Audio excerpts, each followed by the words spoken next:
आज हम लोग देखेंगे सूरदास जी का एक पद जो कि मंगलाचरण है।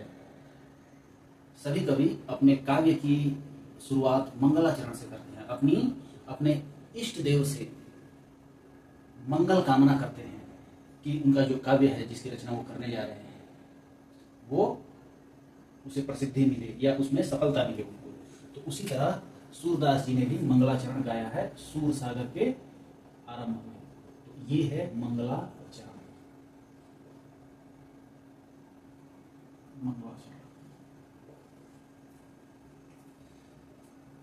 इसको लिया गया है सूर सागर सार सटीक पुस्तक से, जिसको संपादित किया है डॉक्टर धीरेन्द्र वर्मा ने। सूरदास जी कहते हैं कि चरण कमल बंदौ हरिराई। चरण कमल यानी कि कमल रूपी चरणों की मैं वंदना करता हूं। चरण पर कमल का आरोप है, तो रूपक अलंकार, हम रूपक अलंकार की अलग से चर्चा करेंगे। अभी यहाँ इतना जान लें कि इस जो शब्द युग्म है चरण कमल, इसमें रूपक अलंकार है। तो चरण कमल बंदौ हरिराई। तो सूरदास जी कहते हैं कि हे ईश्वर, आपके चरण कमलों की मैं वंदना करता हूं। हरि मतलब होता है भगवान, राई मतलब राजा। हे मेरे ईश्वर, आपके चरण कमलों की मैं वंदना करता हूं। और राई दोनों संबोधन हुआ है किसके लिए? श्री कृष्ण के लिए।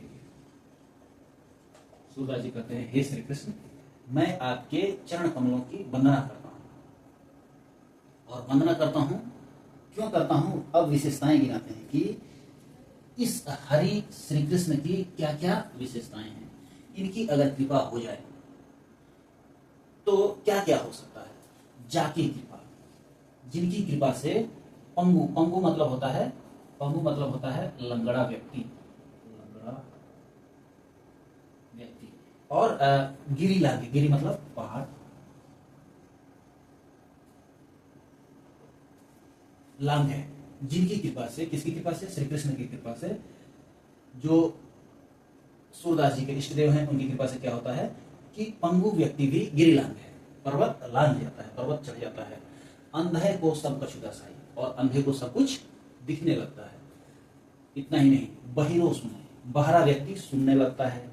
गुंग पुनि बोले, पुनि मतलब भी, गुंग भी बोलने लगता है। गुंग मतलब गूंगा, बोलने लगता है।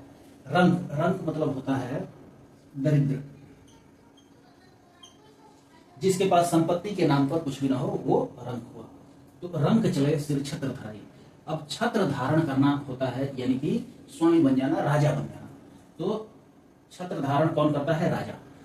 और अगर रंक पर कृपा हो जाए, किसकी? श्री कृष्ण की, तो वो भी छत्र धारण कर लेता है, यानी कि स्वामी बन जाता है, राजा बन जाता है, दरिद्र व्यक्ति भी। और उस श्री कृष्ण के बारे में अंतिम पंक्ति में सूरदास जी कहते हैं, सूरदास ने अपना नाम यहाँ रखा है, इसको तखल्लुस बोलते हैं, कि सूरदास स्वामी करुणामय। यानी कि सूरदास जी कह रहे हैं कि सूरदास जी के स्वामी, करुणामय स्वामी यानी श्री कृष्ण, सूरदास के करुणामय स्वामी, करुणा निधान स्वामी श्री कृष्ण, हे मेरे स्वामी, करुणा के सागर मेरे स्वामी श्री कृष्ण, बार बार बंदौ ती। बंदौ मतलब वंदना करता हूँ, वंदना करता हूँ। यहाँ भी बंदौ शब्द आया है, यानी वंदना करता हूँ। बंदौ तिहि पाई, तिहि मतलब तुम्हारी या आपकी, तिहि मतलब आपकी, और पाई मतलब पाँव।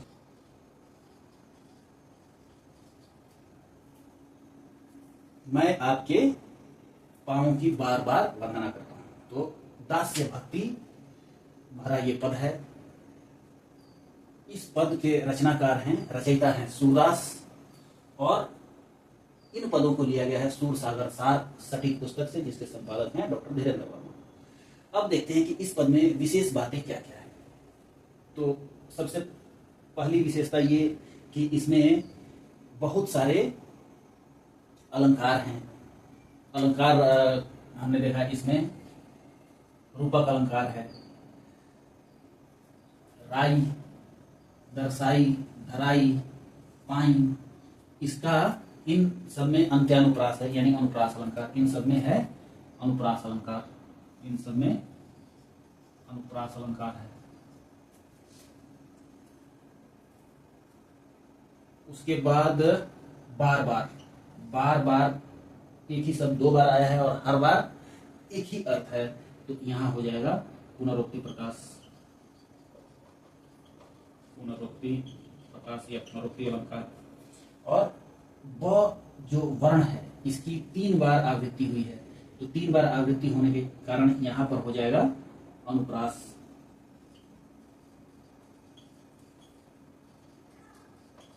यहां भी अनुप्रास है, अंत्य अनुप्रास कहते हैं इसको। और एक ही वर्ण की बार बार आवृत्ति हो तो वहां भी अनुप्रास होता है, दोनों में थोड़ा अंतर होता है। जब अनुप्रास पढ़ेंगे तो उसको गहराई से समझेंगे।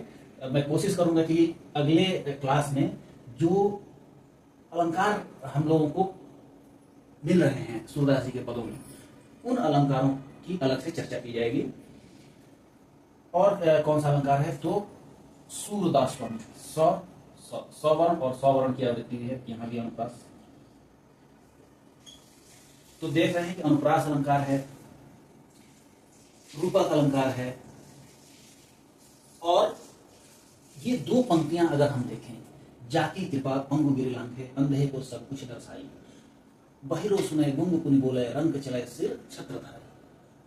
अगर इन 2 पंक्तियों पर ध्यान दें तो इन 2 पंक्तियों में अहेतु में हेतु दिख रहा है। यानी कि पंगु पहाड़ नहीं चढ़ सकता है लेकिन चढ़ रहा है, अंधा देख नहीं सकता लेकिन उसको दिख रहा है, बहरा सुन नहीं सकता लेकिन उसे सुनाई दे रहा है, गूंगा बोल नहीं सकता लेकिन उसको बोल रहा है, रंग को खाने के लिए भी उसको परेशानी रहती है लेकिन वो छत्र धारण कर रहा है, राजा की जिंदगी जी रहा है। तो जहां अहेतु में हेतु दिखे, जहां अहेतु में हेतु कल्पित की जाए, यानी कि जहां असंभव में असंभव को संभव होता हुआ दिखाया जाए काव्य की पंक्तियों में, वहां होता है विभावना अलंकार। तो हमने देखा कि इस पद में रूपक अलंकार, अनुप्रास अलंकार, विभावना अलंकार है। पद में गेयता है, गेयता मतलब गाने योग्य पद है। सूरदास जी के सारे पद गाने योग्य हैं, तो पद में गेयता है। ब्रज भाषा है, यह रहा सूरदास जी का पहला पद जो मंगलाचरण है। तो ये रहा मंगलाचरण सूरदास जी द्वारा गाया हुआ। आशा है आपको समझ आया।